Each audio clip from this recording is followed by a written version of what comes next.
I think the poet or the filmmaker or the musician, the poet must not avert his eyes. You must not avert your eyes. This is what is coming at us.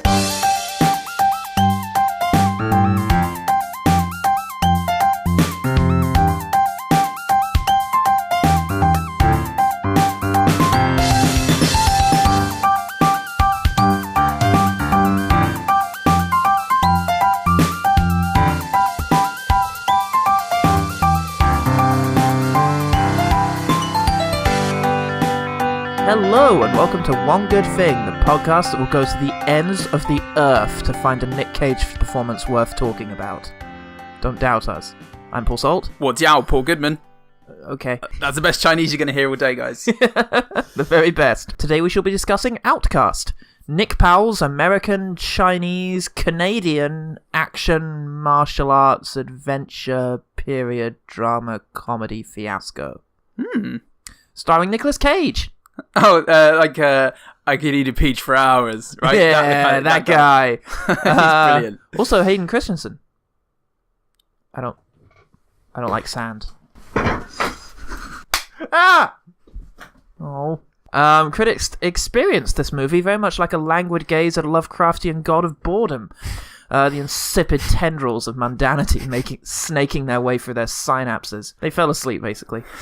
Glenn Kenny, reviewing for RogerEbert.com, a position he seems at least technically unqualified for, said that the status of actor Nicolas Cage's career has now definitely shifted from its entertainingly eccentric phase into its genuinely befuddled and perhaps sad phase. We'll be the judge of that, sir. This was a powerhouse performance of sheer being awakenedness. I think it was very charitable of him to have held out this long. No, this is the final straw. Is it? Now's when I stop caring, guys. Right now. I'm not going to care in another performance again. I'm Jimmy Stewart. Meanwhile, Hamster Boom, over at IMDb, said, the fight scenes are horrible, though. It seems that giving anyone any skill in a film is lacked in this. People swinging around their swords even though they are in positions they should be better. I mean, as there is no art behind their weapons, which from the East is wrong, as films dated from those times show people with great skill, and there were none in this film. I don't know if you've seen the films dated from this time, but they're pretty good. I just want to welcome Matthew Broderick, aka Hamster Boom, back in the movie reviewing scene. Hamster Boom, that's his only review, and he's credited as being from Wales, UK. So Tom Hardy? Oh.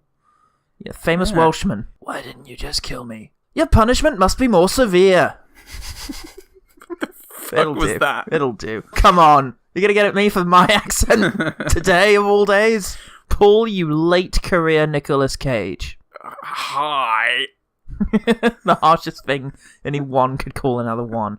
What was something about this film that left you genuinely befuddled? Well, it was the decision to not use Hayden Christensen's voice from the first second of the film, as it was. They only started on the second 5. Did we actually get a sort of OGT patented intro monologue? Shit, yeah. There was a straight up voiceover from none other than Hayden Christensen. Yes, star of known Awake, Talkmaster, that classic film. And what? That was it, right? Jumper, that was it. Jumper. Yes. The superhero epic. Yes, him. We had a voiceover from him telling us something. Yeah, and also Nicolas Cage was there. Yes, Nick Cage and Hayden Christensen are in a war. They're in a war. They're on a crusade, I think. Yes, they're on crusade. They've come to kill a whole bunch of people in the Middle East. Yes. The title card tells us. Yes, 12th century. 12th century. So they're off. They're killing a whole bunch of people. Yep. Hayden Christensen's not feeling too good about killing a whole bunch of people, I think he's expressing with his face. I mean, it's weird if he is, because it's Nick Cage's character who says that. Oh, right, who says, please try to stop enjoying killing people so much. Yes. Okay. And Hayden Christensen says, no. And Nick Cage goes, I can't do anything about that then. Shit. Yeah, Nick Cage is a bit of a seasoned vet, and he's operating on so many animals. He's had it with all this bloodshed. Yeah, I guess their mission was to come and kill this guy's entire family, and Cage is trying to talk him out of it. I guess. But we cut away from that before we see the resolution of that. Yes, but he does see him kneeling in front of a crowd of dead women and children. Which is fairly incriminating. Yes. Cut to 3 years later in the Far East. The Far East. We've gone even further, and we are introduced to some of our players in this farce. You've got the king. The king of China. You know how China has kings. You've got the king of China. Yeah, king of China. King of China. And two princes, right? Was one of those the lady prince? Yes. Yes. Okay. Oh, 2 princes and a princess. That's right. Zhao, Xing, and lady princess. Yes. unnamed female princess not pictured. Just like China. Just like China. Cut to the king who is packing. Well, he's not packing up. He's packing up for his holidays. Yeah, he's getting his youngest children, the prince and the princess, to pack up, send them on a magical journey because the elder prince is coming and he's not going to take it anymore. He's had it up to here with his bloody Chinese ways. Yeah, and so he's had it up to here with not being king anymore. Yeah, he's given it a go. He's given it a bloody good go, and he just finds that it's very difficult to get people to do everything you want all the time when you're not king. Yes, Prince is only somewhat good. Yes. Prince is really, it's king light, isn't it? Yeah. Yeah, every time someone does something for you, you can tell they're being a bit pissy about it. Yeah, exactly. There you go, your majesty. Quick, everyone, the prince asked for a tea. Sorry, I'm the guy who does the king.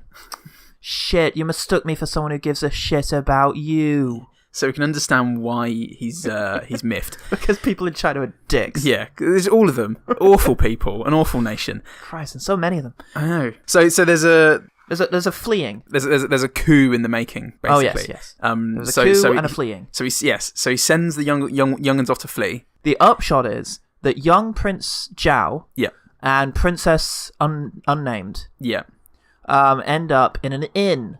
Yeah. Just outside the palace. They're looking to escape from the Black Guards. Yes. And inside, they're captured by the Black Guards. Yes, it's very unfortunate. Yeah. How ironic. They're really rubbish. It takes seconds for the Black Guards to catch them. She is immediately recognised as a princess and captured. Yes, the guards come in, they hassle them about a bit, they're sort of tussling them around in that way they do. Yeah. Might turn violent soon, in like another 20 minutes or so. Yeah. Hayden Christensen's there. Yeah. What? Yep, he ran away from the war after Nicolas Cage stared deep into his soul, as you would do too. Yeah. You tried looking at Nicolas Cage and not finding yourself an opium fiend in a Chinese inn. It's just what happens. Where do you think John Travolta really is?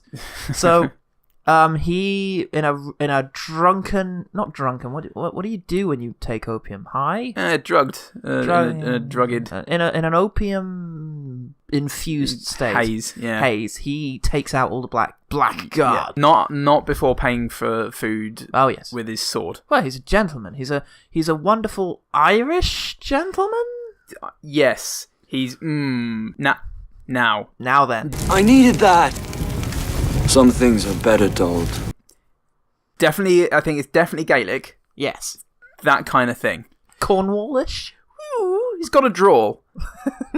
I'm Hayden Christensen, and I have a drawl. I'm Hayden Christensen. Hi, I'm from Ireland. And I don't know where I am, he said. He says, if you want to live, you best follow me. I'm deadly serious, he said. So much fucking opium. It's done my head in. And they're like, oh, he's one of those heroin addicts they have. They're like, wow, what a hero. We must go with him. This great fighter. What are you fucking following me for, lassie? I've got nothing for yous. He's pestered by the guards, isn't he? And he's like, I'm fucking done here. And then he just shoulder barges everybody until they die. Yeah. And then he tussles around until they just drop dead of sheer anxiety. And he goes out windmilling, and then the Royal Two follow him. They either follow him or he doubles back on them. It doesn't really matter. We don't really know. It doesn't really matter. It's only the entire motivation of the character. Yes. Then, so they end up together. Yes. Drunken, young, possibly Welsh crusader ends up paired with running away prince. Yes. They're all running away. Maybe they're running towards something. We don't know. None of them actually talk about things. They bond a little, I guess, over describing their roles and their past and backstory. Well, like Suicide Squad style. Okay. I see where you're getting at.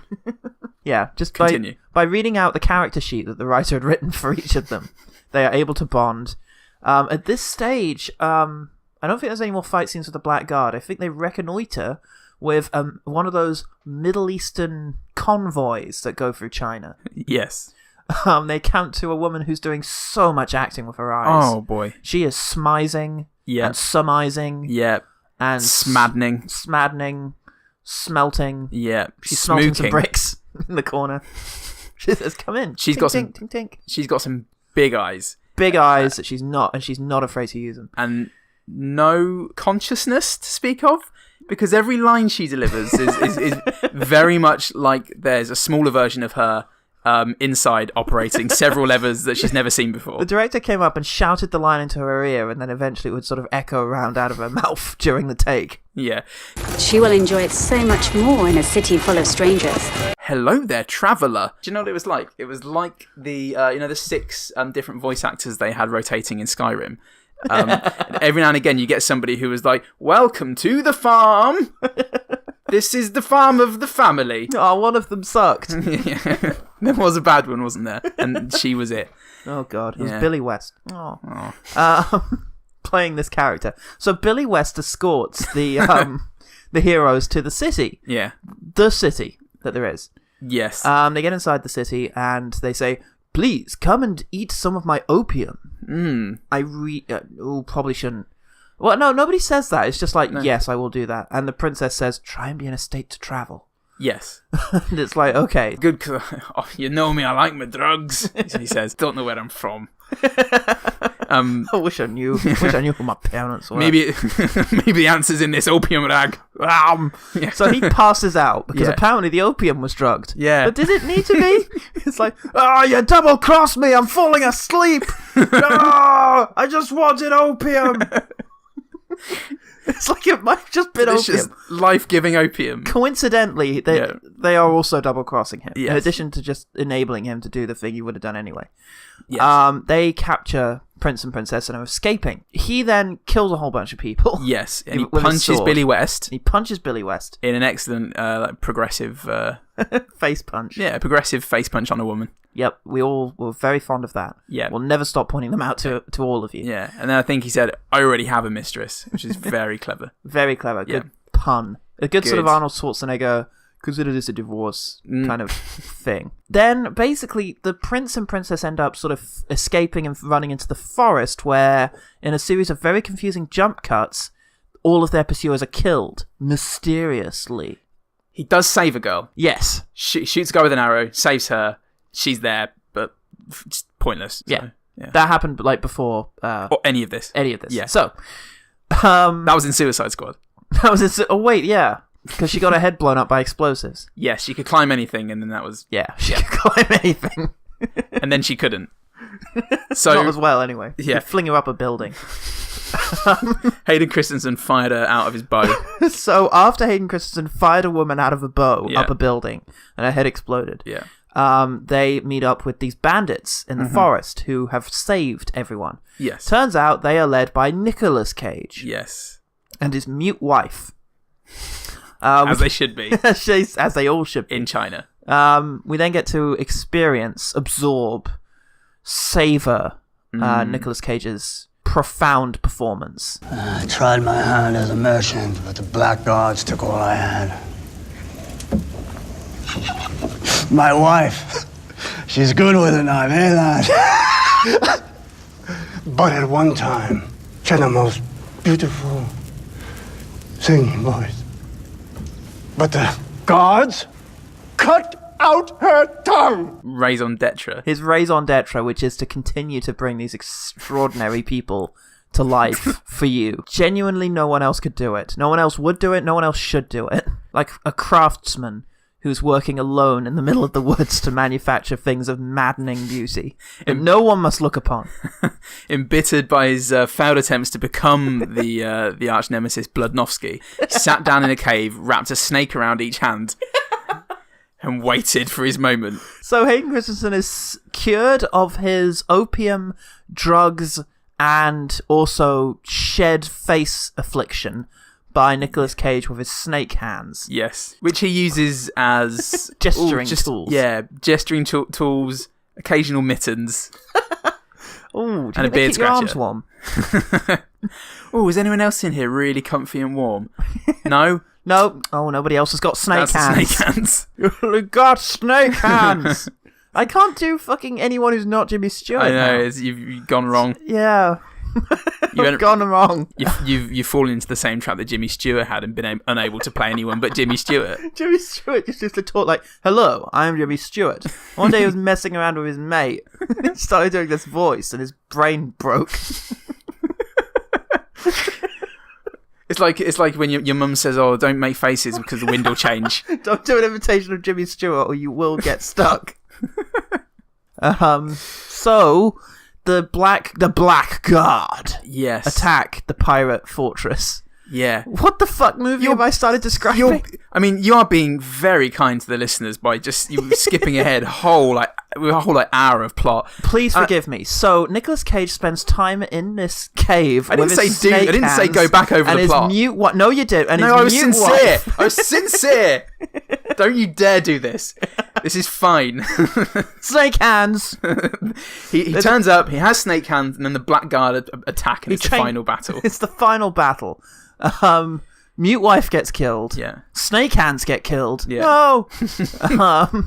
Then the guy wearing the snake hands, Nicolas Cage, is killed, and Hayden Christensen challenges the bad brother Shing to a fight. Yes, like in Gladiator. And like in Gladiator, an external force sort of. No, it's not like in Gladiator. In Gladiator, he appeals to the soldiers that surround him. Sword, give me a sword. Yeah. And the head guy sort of orders them to put the swords away. Sheathe your weapon. Yeah. Yeah, that's it. In this, a couple of the guys like shoot Hayden Christensen with a bow. Dirty Harry, trigger happy, fucking lunatics. Just shoots them. Yeah. It's like, do you not get what we were doing here? We all have bows. Why would none of us? It's like me when we try to play football. It's like, am I meant to run over there and like get the ball off him? Look around you. Why is none of the rest of us doing it? It's offside. Just relax. Sorry, I thought I knew this game. So one guy there didn't get how duels work. Yeah. He just he saw his time to shine. Shot the guy from 5 feet. Why didn't anyone else do this? It's so easy. He's just standing there looking at them all going, sorry, am I fucking losing it? What's going on? I've got a bow. He's the bad guy. And second in command guy says, sheathe your weapons. So it is like Gladiator. Oh yes, exactly like Gladiator. So the next person to fire an arrow will be killed. That was a flawless Chinese accent from this film. Yes. If this is your only experience of China, this film, you're going to be very surprised by actual China when you get there. Yeah, you'll at least say, oh, when you get there. You'll at least go, oh, it's a bit different. Funny. In spite of being all arrowed up, Hayden Christensen manages to kill... He does the stab right. Take that, you fucking wanker, he says. You fucking pansy. Yeah, you're a proper bloke. The old country. Still, honestly, where am I from? Oh, acquaintance me. Anyway, he gets stabbed. He falls down. He's dead. Bad Prince Shing is dead, leaving Prince Zhao to now rule the land. Yes, the young one. From a small set that was built for him to do so. Yes. Meanwhile, Hayden Christensen, who miraculously survived, rides off away from Nicolas Cage's grave to join the cast of Final Fantasy 15 for yet another adventure. Yet another adventure whilst having a young boy body. And that was it. That was it. That was the whole film. It was that simple. This is part of a weird thing, right? Because set in China. Yeah. Shing, Zhao. Yeah. Gao as well. Mm-hmm. Zhao and Gao. Zhao and Gao. And Cao in there too. Zhao. Yeah. Zhao. Okay. Yeah. Frau. German, and Frau. German wife. Yeah. And Frau. Das ist richtig. Uh-huh. Kapow, the band. Tapow. The Batman punch sound effect. Yeah, he was there. They're all there. But with Nicolas Cage and Hayden Christensen, that's a bit weird, isn't it? Yeah, it's kind of it's a weird move for a Chinese director to come in and like put that kind of cast together, wasn't it? Yeah, that was an interesting decision of that Chinese director. It was also an interesting decision of that Chinese director to be an Englishman from Brent. Nick Powell burger. No. Okay. That's what you want. Nick Powell burger. Oh, the Chinaman. The Nick Powell from Bren, yeah. And while we were watching it, I was getting presentiments of Stoker and things like that, and thinking, now, it's very clunky dialogue, and it kind of feels like it was written by a Chinese guy, so it's really weird why they set... why did he set the film in English? Why didn't they just do it in Chinese, have Chinese actors doing the Chinese, and then the two, Nick Cage and Hayden Christensen can come in and do whatever accents they were doing. Yeah, exactly. But no, it turns out that it was an English director, so it was just a bit of cultural appropriation. I guess so. It's a little odd, because the way this usually works is that a Chinese production company will find themselves with quite a bit of money, and they want to make a movie that's going to sell not only in China, but abroad as well. Yes. Imagine that. Who should we cast? Who should we cast? They go over and they buy Matt Damon. Yes. And they buy him and they, get him in a movie, and then they sell him again. And then they own him forever. It's the resale value that you get, that's where you get the budget back, you get tax back after that. You see. Yeah. Yeah. Export is where it's at. I'm pretty sure Damon is tax-free. I don't think you can be taxed on Damon. No, he's tax-free going in, but going out, there's a hefty fee. Oh, shit, that's how they get you. For shifting the Damon. Shifting the Damon. Yeah. God, I can tell you used to be a Damon salesman. They'll buy Matt Damon, or they'll buy Adrian Brody, or fucking John Cusack, those stars. For some reason. For their movies. Yeah. And then, they'll put them in a movie where they'll appear in 5 different scenes. Mm-hmm. Meanwhile, actual Chinese people will do most of the actual stuff. On an offset. Yeah, on another set, and then occasionally Adrian Brody will come in and go, and then walk away again. Well, when they yell cut, the actual Chinese actors have to do all the literal heavy lifting. They have to move all the scenery around, whilst the English actors just strike people with the blunt swords. They have to move Adrian Brody's expressions around his face. And then you release the movie in the West saying, hey, starring Christian Bale, and people come and see it, because you can't sell things that don't have Christian Bale in it to anyone ever. Yeah. That's how it usually works. It's interesting that this is an English crew, an American-Canadian crew. Yeah. Who seem to just be... Maybe they tried to do a Werner Herzog, because what Herzog used to do is keep production low by going to a foreign country, and then just hiring locals, touching base with the local film school, or the army, or recreational societies, and just use the resources that were there, and that's how he kept his budgets low. He didn't fly his shit out there. He just him and Klaus Kinski would go on a plane, and they'd arrive and make a movie. Maybe they tried to do that and just make use of the resources available in China, but... I mean, manpower is cheap in China. Life is cheap in China. There was no special effects in this, just people dying. Yeah. You can just throw those people out of a moving car into a moving plane. I'm pretty sure Jackie Chan did that once. Well, he offered to do it. You can't just... It's no fun if they offer to do it. You can't stop him from doing it. It's but it's weird then that being the production history, that you do have an Englishman... an Englishman working... Sure, I guess. If you want to call that an Englishman. Brent.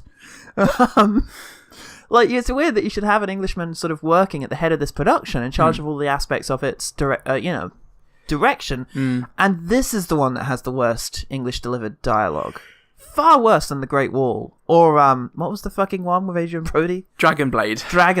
Yeah. Or even fucking the Christian Bale one. It's strange. Yeah. Well, I guess what you're supposed to do when you're a real actor, like a real life one. Oh yeah. Is when you're given dialogue that just really doesn't look like anything somebody would say. Yeah. You then correct that. Yes. In a split second from brain to it takes to travel from brain to lip. You correct it so it sounds like a normal speak. Yeah. Black guards are as thick as flies on a farting goat's ass because of you.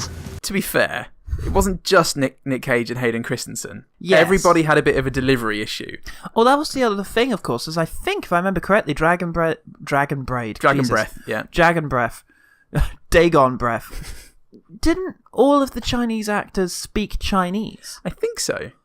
Yeah, that's what happened. So it's strange then that they decided in this film all the Chinese actors are going to speak English. Yeah. In a very crisp, sort of carefully chosen accent. It's BBC English, basically. Yeah. Once the council has officiated over the appropriate ceremonies, there can be no ceremonies without the seal. But if he has the seal, there's nothing to be done. Hello there. Yeah, I mean, which... My name is Shao Tzu. Yes. I am General Gao. I'm fucking fantastic. Everybody had a slightly polished English accent, including the children, which is a relief because I'm pretty sure Hayden Christensen and Nicolas Cage were supposed to be English, but they were. If they were English, then I mean, what are we? What are we? What are we? What are we? But I mean, Nick Cage, from the very second that he came in and went, Jacob! So where are you from, sir? Sir, please. Honestly. I am unable to continue this conversation. And then Hayden Christensen comes in and says, I didn't ken where I'm from. If only I knew. Okay. Yeah. Oh, well, back in Birmingham. In all seriousness, it really does seem like Hadrian Christensen. Walls. What's his fucking name? Hayden Christensen. It really seems like he's going for Irish. Yeah, there's just the odd deep Scottish he leans into the odd vowel Scotchly. Oh, you lent into that vowel quite Scottishly, sir. I mean, they are baffling. I mean, Nick Cage, he was criticised by several reviewers for giving a sleepy, kind of lazy Cage performance, like we saw in Ghost Rider. Yeah, but not Ghost Rider. But I would argue that that was energetic. I felt like Nick Cage got his 8 hours. Fuck yeah! Before doing that, he's walking around with one eye shut. He got 8 hours of someone else's sleep. He stole it. He snatched it in the dead of night. Sucked it out of a child before each take. Ah!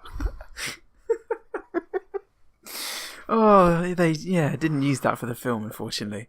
But he's got like an eye wound and he's walking around with the eye closed instead of prosthetics. Instead of a prosthetic, he just chose to do that. Close one eye. I mean, I guess at least we should be thankful that Nick Cage did just deliver the lines with something, because I mean, all of the kids, and it's not that they were Chinese speakers. Who were used to speaking a language with lots of natural pauses in, because the Chinese language famously has the schwa, which is just a sound between words. Yeah, and all of these people are just from Fresno. So none of them, they got flown over. Yeah. None of them are Chinese. I feel like there wasn't a first generation Chinese among them. Yeah. They're all played by Benedict Wong. He's a brilliant actor, though. He is the one. I really like Benedict Wong. But yeah, I mean, Hayden Christensen... Maybe they retconned it that he was an opium addict. It was because he gave such a dreary fucking performance. They decided we've got to write this into the script somehow. It was snoozy, wasn't it? It was a snoozy performance. Yeah. He was often filmed lying down. Yeah. Just to accommodate his schedule. Several Chinese stuntmen go to reassemble the cloth as the camera at another fucking Dutch angle. Oh, Jesus. Catches them being swiped to one side. Okay, so let's take out the culture clash aspect. Culture clash. Let's take the culture clash aspect out of this. Okay. And just talk about the fact that we have a stunt coordinator directing a film. Okay. How do you feel he got on? He got on energetically. Is that an appropriate adverb for that? He energetically filmed the sleepy Hayden Christensen. It was done with gusto. Yes. It was done with moxie and vim and viv. Several and other phrases from the 1950s. Yes. And the choreography was lambasted in critic circles around the trash fires under the bridges. There were maybe 3 shots in the movie that made me feel a thing. Yes. That made me go, ooh, that was good. Yeah, now you and I differed on where the issue was with this. I felt like the choreography, for the most part, looked pretty good. It was just that he just couldn't resist the cut. He just couldn't resist a good cut. There was a time when he was cutting down about 5 guys, and there was literally a cut on each swing at the sword. Every impact was... Yeah. It was extraordinary. And the camera would always cut to behind the guy swinging the sword. Yeah, why are we back here? Yeah, it's the equivalent of the hairy man ass in 70s porn. It's now I can't see the delicious bosoms. The lovely between the legs shot that pornographers like to get. Yeah. Oh yeah, this is the sexiest.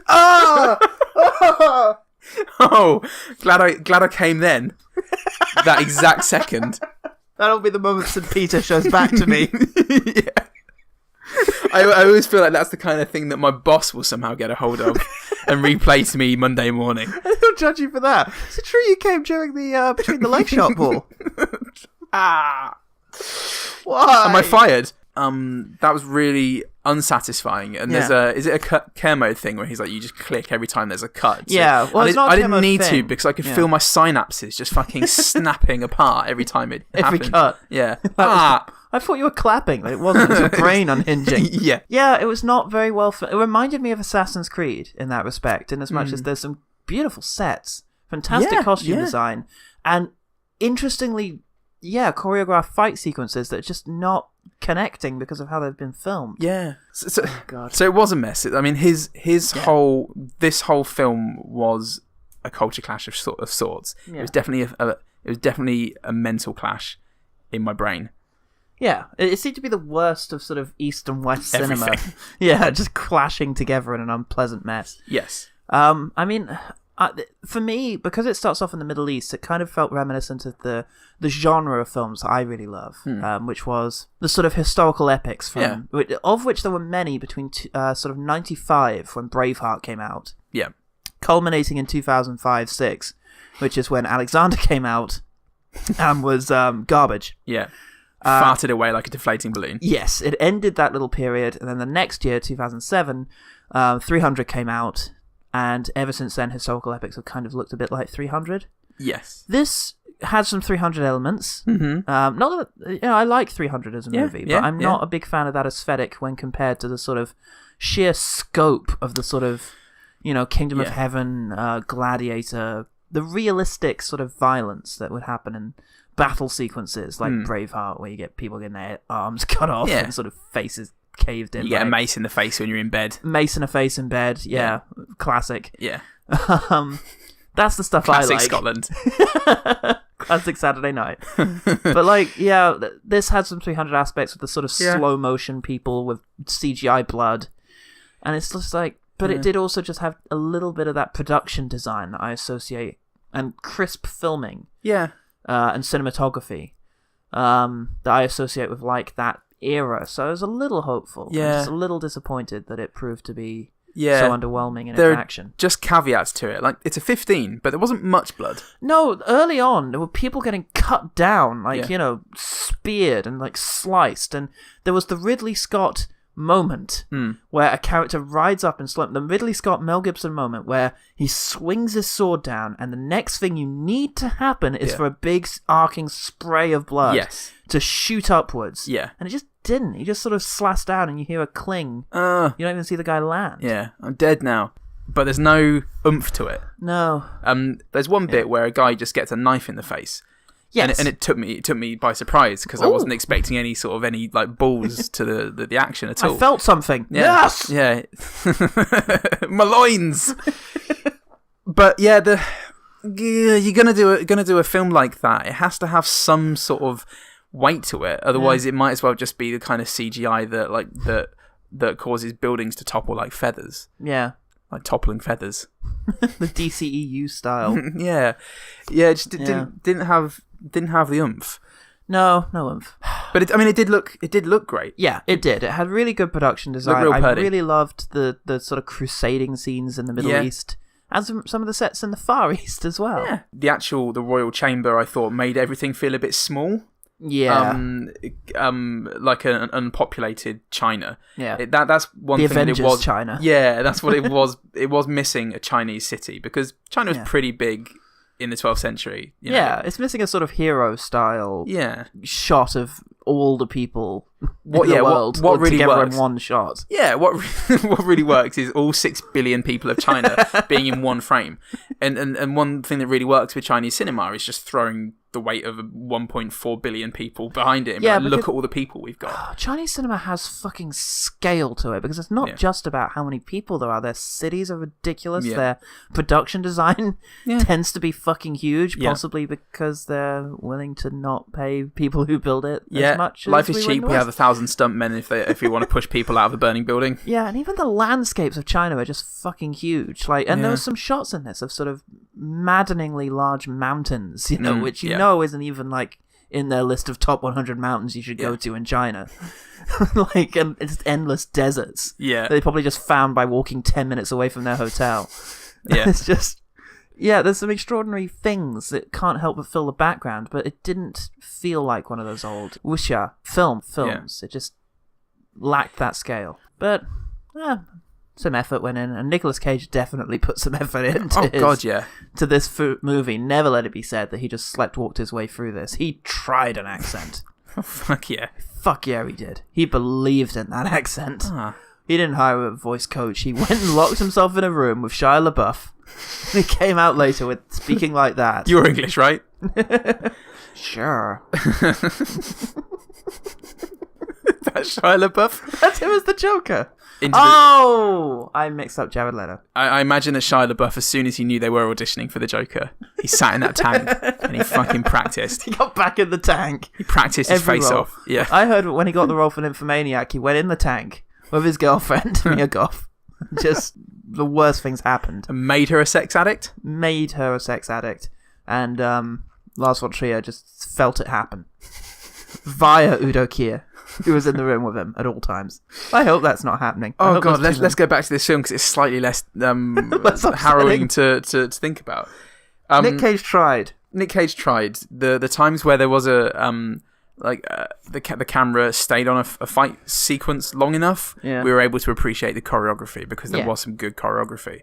There was effort. There was effort in this movie, and it's not the worst premise ever either. So you do have to get a little bit into the cynicism of it, and unfortunately, as we will continue our cinematic relationship with China, it looks like, based on the Great Wall, we are going to have to get a little bit better at working together because this needs to be mutually beneficial. And I can't believe Chinese people were happy with Outcast. No. We need to sort of angle this better. Yeah, you need to pitch it somewhere between Outcast and City of Life and Death so that the regular Chinese people will enjoy it. Most popular film in China. Yeah. That's their version of Avengers. Oh, God, that's a good film. It was a great film. Shall we quickfire? Yeah. Okay. There was a really cool training flashback moment. Oh yeah. When Hayden Christensen saves that girl by shooting a bad guy from far, far away, it leads on to Hayden Christensen training the prince. Yeah. As he's training the prince, he is having flashbox. Flashbox. He gets a flashbox. It's flashbox time, and he remembers a younger Nick Cage teaching Hayden Christensen. Boy Christensen. Yeah, Boy Christensen. Hayden Boystensen. Boyden Christensen with the same steps, taking him through the same steps. Yeah. And that is it's a part of Nick Cage's character where he's not just lurching drunkenly, one-eyed, groping for his mute wife. He's actually training this boy as if he had some sort of some sort of love for him. And that is suggested at the beginning of the film. It's like, oh, I've travelled with you long enough. See how the wars change us. You must stop killing Boyden Christensen. Yeah, he's like, I'm Mandan. I'm Mandan Christensen now. Mandan Christensen. And it's a good little juxtaposition. That could have been the emotional, that could have been the heart of the film, their relationship, and they could have established that a bit more. Cage doesn't want Christensen to grow up to be him, even though he has, clearly. And that is covered kind of later on when they go back over the moment when Nick Cage comes in and sees Mandan Christensen at this point kneeling in the pool of dead women and children. Oh yeah, by the way, he didn't kill them. Yeah, and he's like, oh, I didn't kill them. They killed each other and then themselves, conveniently. And they kind of go, oh, okay, well that settles that. That was my good thing. That was your good thing. Yeah. There was a moment where after Hayden Christensen's drugs had been tainted with drugs, there's a shot intended to show that time has passed, and the way they do that is a very sped up footage of some candles burning all the way down to the wick. Yeah, and that was really cool. Like the candles just sort of disappear really fast. Yeah, it had that come at the end of like a montage of like frenzy. Yes, that would have been really excellent and surreal. As it happened, just coming at the end of a scene, it was a little odd and out of place. But hey, it was a Danny Boyle, Darren Aronofsky type. Thing, and that was cool. Well, almost all of these good things are really out of place in this movie. I have one more. When they were running away, the children were running away from the bad guys, the blackguards, the blackguards. Blackguards. You blackguard. they are taken out man by man very tactically. Ooh. There are lots of tactics going on in this bit. Like, like Michael Mann's quite a tactics kind of guy. It's kind of like that, but not. That, but China, and nothing like Heat. like that, but China, and nothing like that.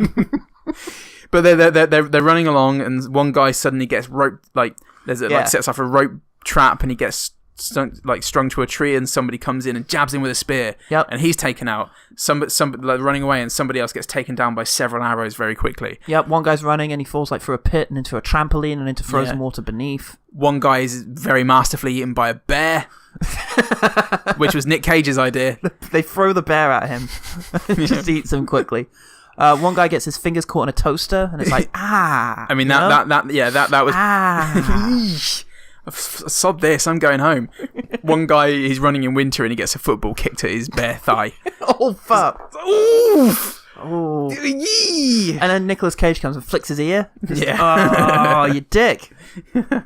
So it's a pretty good like tactical takedown scene. Yeah, sure. And again, it kind of gave the impression that Nick Cage's team of marauders had like some sort of competence. Yeah. But they hadn't. Yeah, they had worked some stuff up out there. They'd worked some shit out, and that was the result. Did I just say they worked some stuff up out there? They worked some stuff right up in there. They forced it right up there. I think one of the things that characterizes good old Chinese movies is that you'd have like so many characters who could reasonably be your favorite. It would just be like one old man who's also excellent at kung fu, but then also one teenage girl who's excellent at kung fu. Yeah. Because everyone's good at kung fu, everyone could have a different favorite. That's what's great about movies like Drag It In. There was one old man in this, a sort of retainer who guided the prince and sister out of the palace when the coup was cooing. Gets them onto a carriage and then turns in order to fight some guys. And does it really well. And it's actually filmed quite well. Yeah. He's unarmed and he's fighting off these guys with spears, and it's like, oh, it's like a martial arts movie. Yeah. It's something I can relate to. No, it's not, says Nick Powell. Moving on. Then they all just, gang up on him and stab him to death. Yeah. Very much like Proximo in Gladiator. Do you suppose the director saw Gladiator? No. Nah. Gladi what? He must have said in several press meetings. I think the last good thing to really talk about and to really get into is the cage, because we watched this film fairly passively, I think it's safe to say. Yeah. Very much like one would watch the poster on a bus that's running them over at the time. Nicolas Cage, God bless him. Yeah. He was there for us this time. He wasn't there for us in Ghost Rider. Yep. He let us down with his, what the fuck were we even complimenting him on in Ghost Rider? A glass tumbler full of sweets? Yeah. Fuck that this time. This time he's giving you a glass tumbler full of sweets that you can snort up your face. A glass tumbler full of snakes. He's extraordinary. He gives a baffling accent. Mm-hmm. He's putting a tremendous amount of energy into it. Physically, he's a rainbow. Yep. He's just wonderful. He's the sheer embodiment of love in every scene that he's in. And I mean, I've got to be thankful for the fact that he wasn't that in Ghost Rider. Otherwise, we wouldn't have been able to use that. In this one, I don't think we'd. True. I think we wouldn't be legit podcast guys if we just fell back on Nick Cage for every Nick Cage film we saw. So it's a good thing. I don't think we'll be able to. Was Nick Cage the one good thing about Ghost Rider? No. So it's a good thing that he wasn't, because this is a fresh one good thing. Yes. And nobody can accuse us of being hacks. And luckily, we'll never have to do this again, because we're never going to review another Nicolas Cage film, because none of the others are bad. Yep. Yes, absolutely. So, let's have a quick chat about the one better thing. The one better thing. So, I would firstly recommend Kingdom of Heaven, which is Ridley Scott's 2004 historical epic film. It's from that period I love. And it's a film that almost everyone agrees is a fantastic historical epic ruined by its lead. Orlando Bloom is cast in the lead as a crusader who starts off the film in France and heads out to sort of try and reclaim his own identity. And in so doing ends up embroiled in the fight for Jerusalem between Crusaders and Islamic forces. And I really like it. It's a very well-considered script. It's a very careful balancing of the sort of two sides, and, obviously still remains quite relevant, and it's Ridley Scott directing, so it looks gorgeous. Fantastic supporting performances by Edward Norton, Brendan Gleeson as René de Chatillon, I believe, as you'd expect. As he was born. Might have been Guy de Lusignan. Okay. In either case, he's fantastic. Ava Green in the main female role, and she's great. It's and more than anything, what those sort of dozen or so films made between 95 and 2005 do so well is the big battle scenes. Just for a little decade there, it felt like every big director was trying to challenge each other to see who could put the biggest army on screen. And I think they didn't beat Ridley Scott with Kingdom of Heaven. It's the battle sequences are extraordinary. Well, that's the world building. That's putting everything into it. You can't just approach a movie with heart. I have a real soft spot for those sort of early noughties era epics and Braveheart and things like that before it, because of the sheer size and scale. I mean, we were lucky to grow up through things like Lord of the Rings. Lord of the Rings is very comfortably in that period, and even little things like Messenger, the Joan of Arc story with Mila Jovovich in the lead role. And even ghastly things like Roland Emmerich's The Patriot. They still have incredible battle scenes. They still have Jason Isaacs. So I recommend checking out that little period, that decade, because there's some real gems in there. Obviously, Gladiator sort of chief among them, but also things like Kingdom of Heaven I feel has good validity. Cool. There are plenty of really good Chinese films which I assume a lot of people haven't seen. Okay. I want to talk about Let the Bullets Fly, which is Chow Yun-fat, directed by Won Jiang. It's about in 1920s China, a bandit arrives in a remote provincial town posing as its new mayor, where he faces off against a tyrannical local nobleman. It's not a perfect film. It definitely has its flaws, but the flaws are in the complexities of the plot. There's a lot going on. There's a lot of subterfuge, a lot of sabotage going on. Yeah, but it's cool. It's very well directed. It's very sort of it's very very fast paced. Yeah. There's a nice mix of martial arts and sort of gunfights, and cool. It manages to get this very cool Western setting into Chinese cinema, and it's got Chow Yun-fat in it, who as in every film is just a roller coaster of emotions and facial expressions. Yeah. God, he's amazing. Yeah, I'd really recommend it if anyone gets the chance. Let the Bullets Fly. Excellent. Just let them fly, everyone. Let them fly in approval. Finally, I think this film had a fairly conventional plot structure. Prince is fleeing from evil family member, meets up with... The artist formerly known as Prince. The artist formerly known as Prince, escapes from his evil family member and meets up with a sort of roguish young man who's going to grow up and fulfill his destiny and get back on the path to redemption. But if you want to see that plot done really well in a sort of really pure way, The Hidden Fortress by Akira Kurosawa is one of his best films. It's the film that inspired Star Wars. It's about two young men who run away from a war, and in so doing encounter a badass soldier played by Toshio Mifune, who is on a mission to try and get his princess out of enemy territory, and the two bumbling sort of criminals have to sort of join in order to help in this journey. It's just a fantastic sort of character journey. The journey is informed by how great the characters are. And I think that's about it for the one better thing. The one better thing. Yeah. Thanks everyone for listening. We are, as we have always been, on Twitter, Facebook, and now YouTube at OGT Pod. I am uploading the episodes. Last week's episode is up. This one should hopefully be up by the time you hear this. So this episode will be up by the time you hear it. That's how we work. So yeah, now there are so many different ways you can get a hold of us. If you want to show a friend, you can even link them to YouTube if they think, I don't do podcasts, I'm a farmer. I just like the YouTube. Yeah. Don't I love? And we're also at Gmail, ogdpod@gmail.com. Get in touch. Yeah, thank you for all of that. I want to give a shout out to all of our main boys and girl teams. You know who you are. Love them. Yeah. Okay, so I'm Paul Salt. I'm Paul Goodman. And remember, the one good thing about Outcast is Nicolas Cage's patented snake mittens. Buy yours now. We're selling them here. Look, we've got a big crate with shit. Oh fuck. Oh god. Okay, just get high. Oh god. This is happening again.